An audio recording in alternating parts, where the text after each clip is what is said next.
Most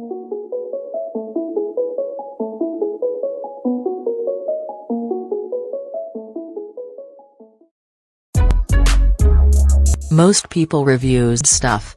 They also say this product is the price is quite good. We've found pros and cons on this type of product. But overall, it's a supreme product and we are well recommend it. When you however want to know more details on this product, so read the reports of those who have already used it. Visit the product detail link in description for an item you wish to buy. Tap add to cart. When you've finished adding items to your cart, tap the shopping cart icon. If you need to edit the items in your cart, tap save for later or delete next to the item in the cart. Tap proceed to checkout and follow the on-screen instructions.